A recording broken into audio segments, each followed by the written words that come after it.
Pero aquí, bueno, ustedes como un extranjero, usted que es extranjero, entonces nos tocó armar este coso porque el acercamiento del proceso de paz con las FARC nos llevó de alguna manera a contar la historia del conflicto colombiano. Entonces, ¿qué pasó? Que sobre todo muchos extranjeros estudiantes han venido aquí a hacer tesis o estudios sobre las FARC, sobre la paz en Colombia, el conflicto.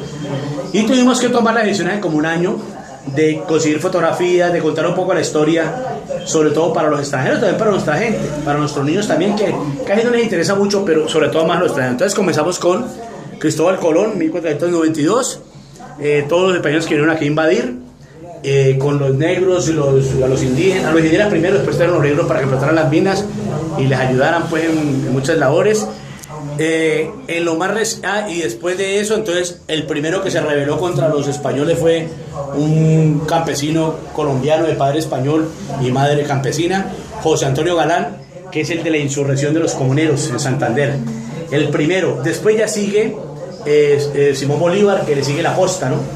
¿Cierto?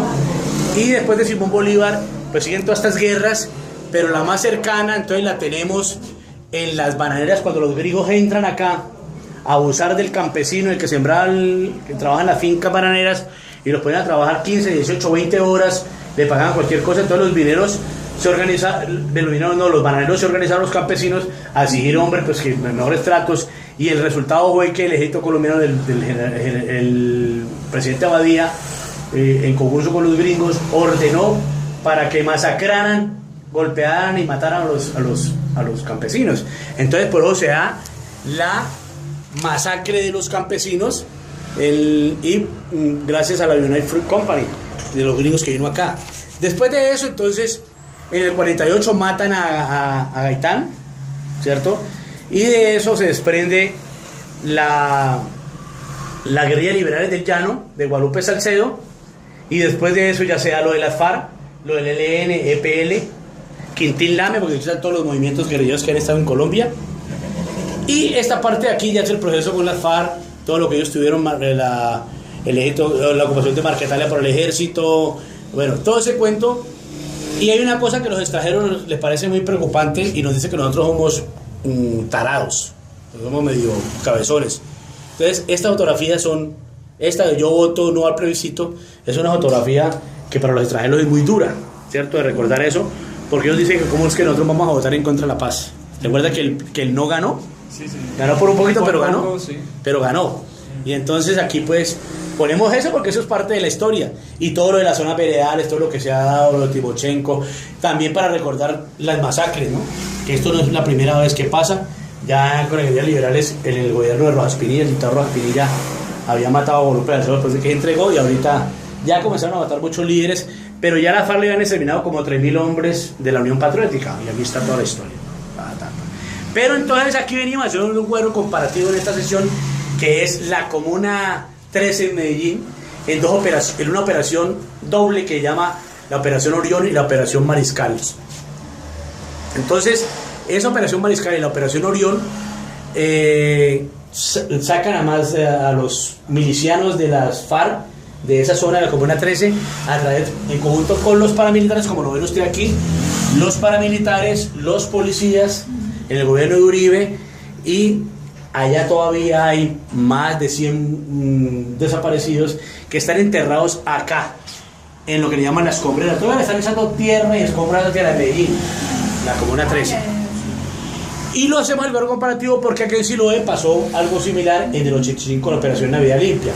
No habían paramilitares declarados, fue más bien el ejército y la policía, las muertes fueron menos, pero también hubo esta clase de espacios donde en la tierra enterraron, y todavía hay gente enterrada que los desapareció el ejército y la policía.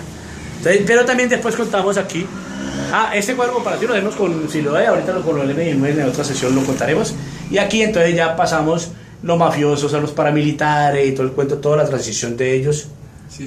¿Cierto? Es curioso que siempre hablan de la época de los narcos como si fuera como se acabó los narcos. Sí. Pero claro, los narcos famosos, ¿no? Sí.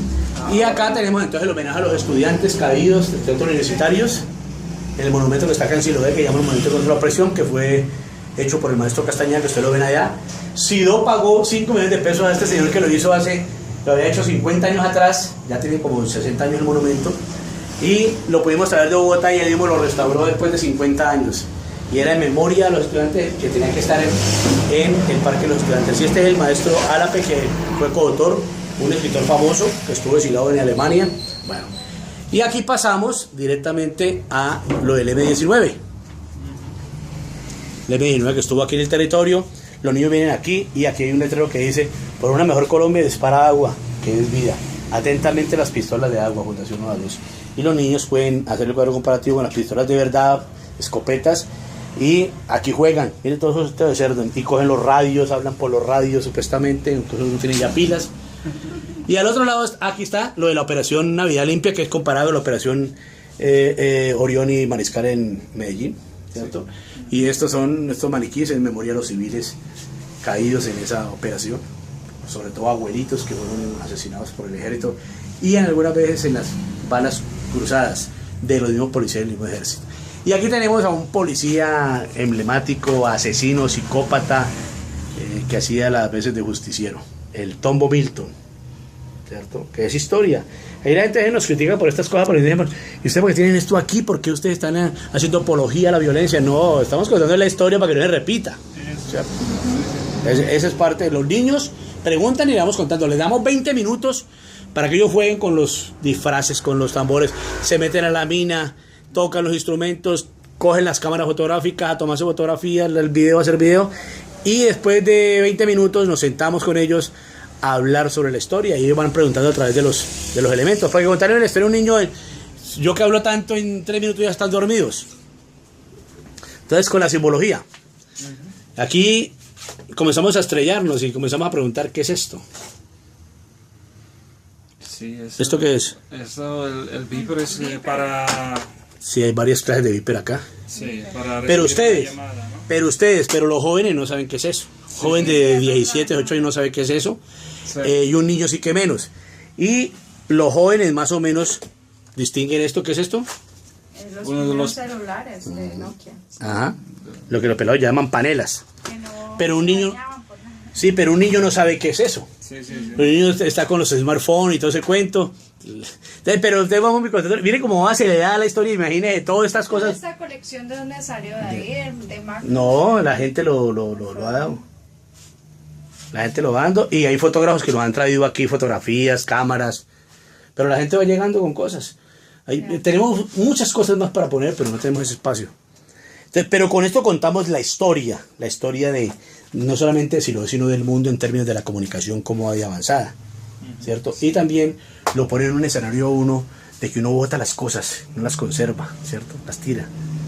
Y la historia es real cuando los niños la palpan. Entonces, por ejemplo, cogemos una cámara de estas y la abrimos aquí, le mostramos cómo funciona el rollo, que ellos ahorita no necesitan y no caben en el computador directamente, o directamente lo manda por WhatsApp, Instagram y todo ese cuento. Aquí conservamos esa historia. Esto es de un teatro que hubo acá en Siloé, que llamó el Teatro Belén, que estaba en la 39 con Primera, ahí donde está el tanque en Cali, y por ahí en la década del 40, 50 y 60. Y esta es la historia de cómo se iba cocinando no solamente en Siloé, sino en el mundo. Pues toda la historia. Este es emblemático.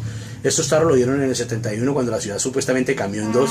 Entonces, Cali era un basurero completo y a la gente le pasaron estos tarros para que echara sus residuos y el carro después pasaba el camión. Son cosas emblemáticas. Y con estos tarros se llevaba el agua acá, se cargaba el agua, ¿cierto? Por aquí están entonces los diablos.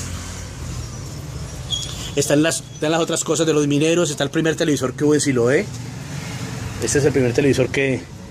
Lo mejor de esto es que este es el carro de mi suegro. ¿Sí? Que está aparcado ¿verdad? en el museo. ¿Sí? ¿Así es un laser?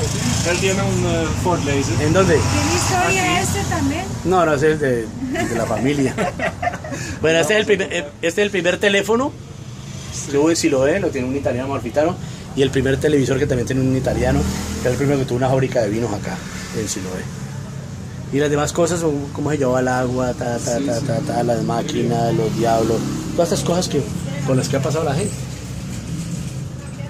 Y con esto nos